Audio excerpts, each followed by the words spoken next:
Bendiciones, hoy tenemos un reencuentro más con todos ustedes en Evangelio y Crisis. Continuaremos con nuestra serie, La ética del reino o la justicia del reino, basada al Sermón del Monte, en lo cual les voy a invitar en esta ocasión a citar sus Biblias en el libro del Evangelio, capítulo 5, versículo 6, que nos dice a continuación la palabra de Dios. Bienaventurados los que tienen hambre y sed de justicia, pues ellos serán saciados. Y como consecuencia quiero presentar este desenlace de introducción de un personaje ateniense como el filósofo Diógenes, que nos presenta una escenografía muy interesante que nos narra la leyenda que en una ocasión Diógenes salió con una lámpara de aceite por las calles de Atenas en pleno día. Este personaje salió a caminar y caminaba por las calles con su lámpara de aceite encendida en pleno día, y la gente se preguntaba: Diógenes, ¿qué es lo que estás haciendo? Diógenes guardaba silencio, seguía avanzando. El día llegó a las 10, las 11, y como la gente comenzaba a aglomerarse y a preguntarle: Diógenes, ¿qué es lo que buscas de día y con luz? Diógenes, en pleno momento de que la gente estaba ya concentrada en Atenas, toda la gente se había pasado la voz de este filósofo conocido como el filósofo cínico, y en tal interrogante que estaban observando la escenografía de Diógenes como que buscaba algo en pleno día y con luz, la gente se había inquietado grandemente en preguntarle desesperadamente: Diógenes, ¿qué es lo que estás buscando? Diógenes, cuando ya había llegado aproximadamente el mediodía, él respondió: busco hombres que procesen piedad y no he encontrado alguno. Busco hombres que procesen piedad y no he encontrado alguno. Una de las moralejas que nos hace pensar esta reflexión acerca de la situación de este filósofo conocido como el filósofo cínico, trata de presentar en esta escenografía la situación de la decadencia de la ética moral de su tiempo. Y en esta ocasión pues estaremos basándonos en este tratado acerca de la ética del reino de Dios. Muy bien, es una escenografía que denunció la corrupción de su tiempo, y esto nos sirve de reflexión para los ciudadanos del reino de Dios en este tiempo presente. ¿Qué es qué cosa? Los ciudadanos que deben presentar hambre y sed de justicia, lo que nos menciona aquí la Escritura. Bien, avanzando con este proceso de lo que queremos observar y analizar, vamos con nuestra primera observación panorámica que queremos entender. ¿Qué cosa es este mensaje de justicia? ¿Qué es justicia desde una perspectiva lingüística? ¿Cómo lo entendemos en ese sentido? Como ya conocemos, la palabra bienaventurado viene del término Macarius, que en el original se refiere bienaventurados, bienaventuradas, benditos, benditas, bien librados o bien libradas, ¿verdad? Que han obtenido el favor de Dios, que esta secuencia en nuestras conferencias anteriores ustedes ya lo han podido apreciar. Entonces no nos detenemos en ese punto y avanzamos a lo siguiente. Como podemos observar, esta parte o este fragmento de este versículo, de esta bienaventuranza de hambre y sed de justicia, presenta un aspecto muy paradójico. A diferencia de las otras bienaventuranzas, esta bienaventuranza, siendo más específico, cuando hablo de paradójico, me refiero que es una bienaventuranza muy paradójica.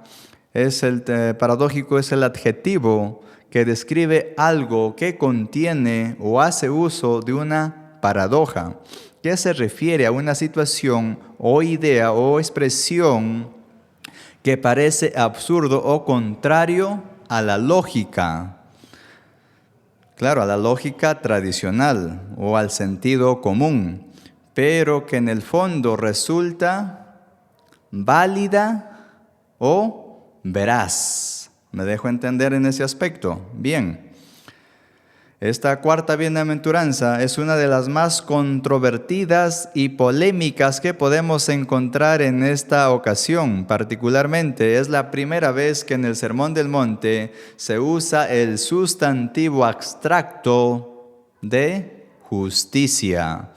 Que cuando hablamos de justicia, en la secuencia que hemos ido observando o hemos ido estudiando basada al Sermón del Monte, podemos concluir que el término, pues, justicia es el asunto o el teorema central del tratado o la médula central del tratado del Sermón del Monte, que está basado, ¿qué cosa? La justicia del reino o la ética del reino de Dios. Esclareciendo esos puntos. Según la Real Academia Española, nos presenta pues una definición de justicia. Justicia, según la Real Academia Española, lo define como justicia, derecho, razón e equidad. En esos principios, y nos da otras propuestas más que les comparto. Por ejemplo, 1. Principio moral que lleva a determinar que todos deben vivir honestamente. Una denuncia que hizo Diógenes a su comunidad en Atenas, pero en este caso el Sermón del Monte nos está hablando a la ética del reino de Dios. Otra de las observaciones que podemos ver, 2, es la rectitud, imparcialidad, equidad, neutralidad, objetividad, honradez, honestidad, probidad, razón. Otra observación que les comparto más, avanzando en este tiempo que tenemos, que es muy corto, un conjunto de virtudes, que sería pues basado a una persona que procesa justicia, una persona que busca implantar rectitud o una vida recta, correcta, ¿verdad? Justicia. 4, aquello que se debe hacer según derecho o razón. En este caso ya es en el asunto cuando alguien pide justicia por un suceso o un hecho que ha acontecido. Otra observación que podemos hacer también, pena o castigo, que se aplica pues ya en la corte, ¿no? En los asuntos, en la aplicación de justicia. 6, también lo relacionan, según la Real Academia, con el poder judicial. Y una 7 que rescaté de su apreciación referida al cristianismo, una de las 4 virtudes cardinales que consiste en la constante y firme voluntad de dar a Dios y al prójimo lo que es debido. Bien, hasta acá haciendo estas observaciones, muy posible ustedes se pregunten en qué está basado esos 4 puntos cardinales, que es un acercamiento a lo que es justicia en sí, de lo que nos va a presentar desde el lado de las Escrituras. Desde esta perspectiva les estoy presentando desde la perspectiva del lenguaje español, como en sí lo han definido. Con las 4 virtudes que encajan o 4 puntos cardinales de este aspecto son: 1, la prudencia, la justicia, la fortaleza y la templanza. Son, ¿qué cosa? Como un eje de una bisagra, ¿no? Que en el latín que se le llama cardo, que es una definición más clara de la vida moral, agrupando todas estas demás virtudes humanas. Bien. Ahora, acercándonos más a nuestro punto acerca de justicia, queremos hacer otras observaciones en este preciso instante. Una de ellas es la observación que nos hace el doctor David Suazo Jiménez en uno de sus materiales que adquirí, o en lo cual él recopiló, el doctor David Suazo, una de sus conferencias que fue en el año 2007, en la cual asistí aquí en Guan con el seminario de la Peruana. Y él nos va a dar pues unas perspectivas muy interesantes referente a este aspecto. Por ejemplo, nos presenta una recopilación o propuestas interpretativas existentes referente a esta cuarta bienaventuranza. 1. Justicia forense escatológica. 2. Conducta humana recta, pero provista por Dios. 3. Conducta humana recta, pero requerida por Dios. 4. Conducta divina recta, es decir, vindicación a los discípulos perseguidos. ¿Qué se refiere a vindicación? Reconocimiento o premiación a los discípulos por parte de Dios. 5. Ambos, conducta humana y vindicación divina. Como les vuelvo a repetir, son una recopilación de los enfoques que existen referidos a esta cuarta bienaventuranza. Pero él nos presenta también lo siguiente. El doctor Sabizuazo también nos va a presentar otros aspectos que les voy a compartir a continuación. Cuando les hablo de él, es un teólogo muy destacado del Seminario Teológico Centroamericano, conocido también como el CETECA. Y nos presenta la siguiente observación del texto que nos va a ayudar a acercarnos a entender más de cerca el versículo. Dice lo siguiente: una mejor traducción de Sedec en hebreo sería justicia y no rectitud, como las versiones en inglés. Continúa él hablando.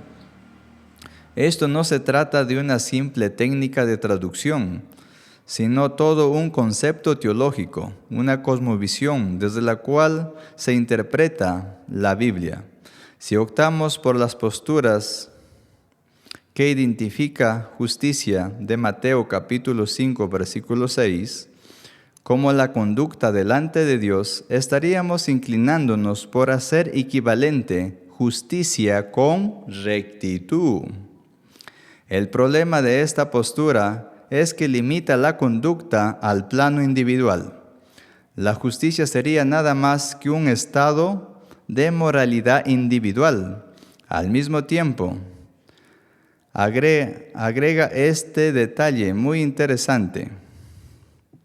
Miren lo que nos va a decir a continuación. ¿Eso solamente lo que anhelaban los discípulos de Jesús? Leeríamos: bienaventurados los que tienen hambre y sed de rectitud. Son las palabras muy interesantes, muy profundas del doctor David Suazo, que nos presenta esta observación, que la mejor traducción de ese término justicia sería Sedec. ¿Qué cosa es Sedec? Acá les comparto. Sedec es del lenguaje hebreo, que quiere decir, más claro, que su definición es justicia y también se lo define con rectitud, pero esos dos términos es que encierran, no solamente tiene una definición de rectitud, sino justicia, rectitud. La observación del doctor David Suazo es que se lo traduce en muchas traducciones en inglés con el término rectitud, reemplazando a la palabra que le estaba diciendo justicia. Me dejo entender esa perspectiva.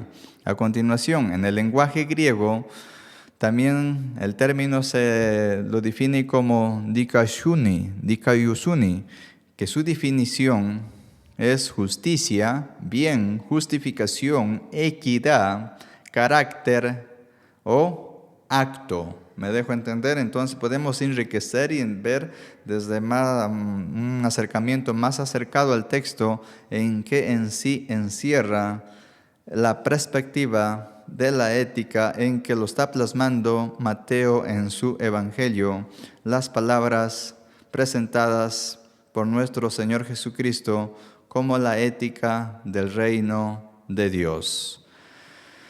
Entonces, entendiendo el término griego dikaiosune, nos podemos acercar al texto con una presunción y podríamos interpretarlo como rectitud. O sea, cuando me refiero, si nos acercamos al texto con una presunción, ¿podríamos interpretarlo como rectitud?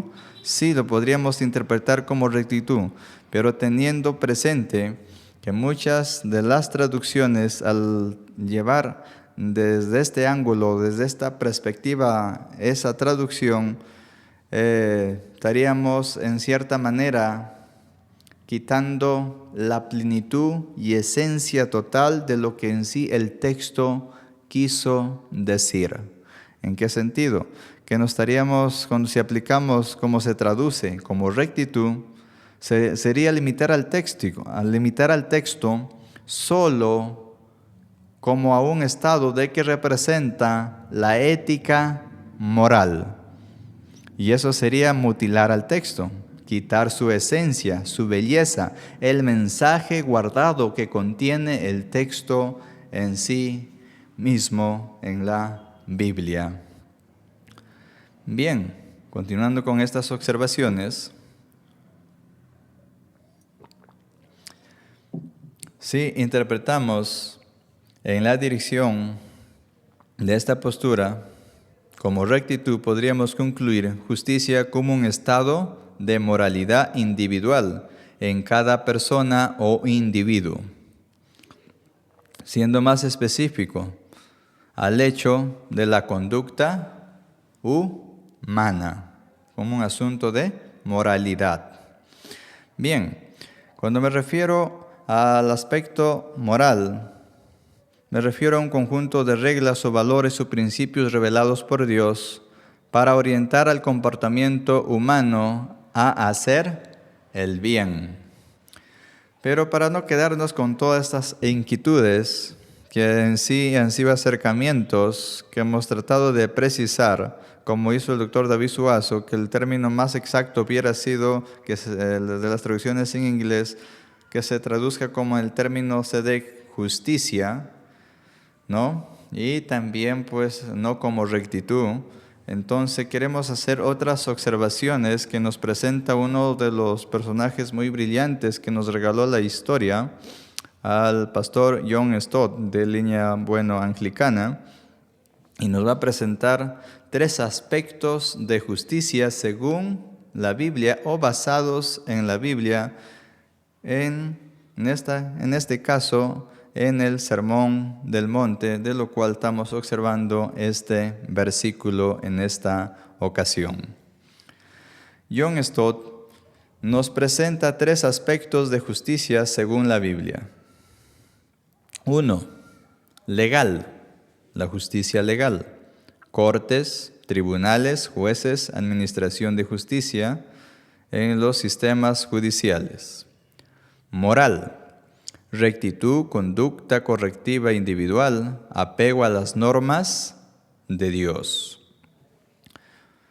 Social, relaciones entre las personas y los grupos, trato entre los gobernantes y los gobernados, entre las autoridades religiosas y el pueblo, entre los patrones y los trabajadores, entre una cultura dominante y las demás, etc. Estos 3 aspectos están presentes aquí en esta bienaventuranza. Son las palabras que más claro presenta John Stott en esta secuencia que les estoy extrayendo en la investigación que viene realizando, y que nos presenta entonces que una justicia desde 3 ángulos que encierran a este versículo: una justicia legal, una justicia moral y una justicia social. O sea, en sus 3 dimensiones, no solamente desde la perspectiva moral, como muchas traducciones posiblemente lo han traducido, que hace referencia solamente a la parte de rectitud como un asunto de moralidad. ¿Me dejo entender? Como había mencionado el doctor David Suazo, si no se entendiera, se diría: bienaventurados los que tienen hambre de rectitud. Se llegaría a esas conclusiones o a esas observaciones, ¿no? Si solamente nos apegamos en ese sentido.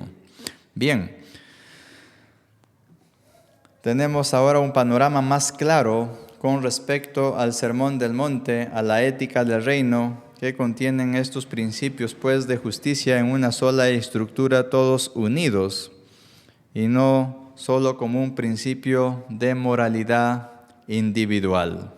Al mismo tiempo tenemos que tener presente la presunción de justicia que tenía Mateo al momento de plasmar o escribir el Sermón del Monte. Mateo converge en la ética de la justicia del Antiguo Testamento y es razonable porque existía, ¿qué cosa? Porque aún no existía el Nuevo Testamento. Observaciones que podemos hacer de Mateo en su Evangelio, que nos representa la ética del reino o la justicia del reino, va más allá de las fronteras de lo que en sí se enseñaba en el templo de Jerusalén. Una ética de dentro hacia afuera. Jesús está poniendo las bases de su reino y la responsabilidad para quienes Jesús, más claro, estaba poniendo las bases de su reino. La justicia del reino, más allá de las fronteras del templo de Jerusalén. Una ética de adentro hacia fuera. Esto nos lleva a replantearnos o hacernos preguntas a sí mismo, a uno mismo, ¿cómo es la ética del reino más allá de la religión o del círculo religioso? Cómo hoy en día muy posiblemente nos rodeamos. Justicia o ética más allá de asistir a un templo todos los domingos, o justicia o ética más allá desde la perspectiva moral que hemos aprendido dentro de nuestra relación con Dios o nuestra vivencia como cristianos. Entonces aquí lo que nos está presentando Mateo en su Evangelio, una ética que irrumpe en la cultura o la tradición de la religión de aquellos tiempos y para todos nuestros tiempos también. Tenemos que hacer un alto y preguntarnos aquí, ¿qué estamos haciendo por el reino de Dios? Observaciones que quiero compartirles en esta ocasión es que tenemos que tener presente que el Sermón del Monte era la médula central o era el punto central que enfocaba ¿qué cosa? La justicia del reino de Dios, basada ¿qué cosa? En la ética del reino. Entonces Jesús en esta ocasión está hablando de ¿qué? Acerca de la ética del reino, basada ¿qué cosa? En el Sermón del Monte o en el tratado del Sermón del Monte. El libro de Job, capítulo 29, versículo 12 al 17, nos va a presentar una descripción muy interesante referente a esta perspectiva. Y nos dice de la siguiente manera. Porque aquí describe lo siguiente. Porque yo libraba al pobre que clamaba, al huérfano que no tenía quien le ayude. Venía sobre mí la bendición del que estaba a punto de perecer, y el corazón de la viuda yo llenaba de gozo. De justicia me vestía, y ella me cubría, como manto, y turbante era mi derecho. Ojos era yo para el ciego, y pies para el cojo. Padre era para los necesitados, y examinaba la causa del que no conocía. Versículo 17. Quebraba los colmillos del impío, y sus dientes arrancaba la presa. Como observamos este capítulo, estos versículos de Job, capítulo 29, versículo 12 al 17, podemos rescatar o plantear que Job nos presenta o nos esclarece que era un hombre íntegro y generoso y compasivo, que entonces eso es lo que podemos rescatar, que el Evangelio de Mateo, cuando nos presenta el trasfondo o esencia a lo que él se está aferrando acerca de justicia, está tomando esta perspectiva de ética del Antiguo Testamento. ¿Por qué? Porque el Nuevo Testamento hasta ese momento todavía no estaba vigente hasta los días en que se estaba recopilando o elaborando. Bien, otras observaciones que vamos ya terminando, podemos observar que el versículo 17 nos esclarece que Job muchas veces fue un hombre que ayudó a las personas a salvarlos, o a los pobres a salvarlos, que nos da a entender de las garras de ¿quién? De los opresores. Otro de los salmos que nos va a hacer una descripción muy práctica referente a lo que entendemos como el término justicia, ya desde la perspectiva teológica. Podemos vincularnos también que nos hace una descripción, por ejemplo, en el Salmo 112, versículo 1. Y nos va a dar esta perspectiva, más integridad, para poder entender lo que en sí Mateo estaba plasmando en su libro. Dice el versículo: Aleluya, cuán bienaventurado es el hombre que teme al Señor, mucho se deleitará en sus mandamientos. Versículo 3, bienes y riqueza hay en su casa, y su justicia permanece para siempre. Versículo 5, verá el impío y se irritará, rechinará los dientes y se consumirá, el deseo de los impíos perecerá. Salmos podemos enriquecer nuestro conocimiento acerca de lo que es justicia basada a la ética del reino. Una particularidad que Mateo nos va a plasmar acerca de lo que es tener hambre y sed de justicia. Entonces podemos decir que justicia, que es una justicia también basada en el aspecto social que nos están planteando estos versículos en esta sesión que estamos realizando. Estamos entonces llamados a vivir y hacer esa perspectiva de la ética presentada por nuestro Señor Jesucristo en sus tres dimensiones, como nos presenta el doctor John Stott. Y vamos a finalizar con este versículo de Isaías, que es muy conclusivo para poder, o más convergente, para poder poner en armonía todo lo tratado hasta este momento. Por ejemplo, las observaciones que tenemos de Isaías capítulo 1, versículo 17, versículo 21 y versículo 26, nos presenta el siguiente cuadro. Aprended a hacer el bien, buscad la justicia, reprended al opresor, defiende al huérfano, abogad por la viuda. Entonces ahí podemos ver una descripción más explícita por parte de Isaías, y ahí justamente Isaías nos está presentando este lenguaje y dice: buscad justicia, bien, y nos está hablando en esos términos bien muy narrados. Isaías fue un escritor muy brillante en la manera en que él precisó sus escritos. El versículo 21 nos da a entender lo siguiente: cómo se ha convertido en ramera la ciudad fiel, que estaba llena de justicia, moraba en ella la rectitud, mas ahora asesinos. Este es el término así como lo menciona el texto.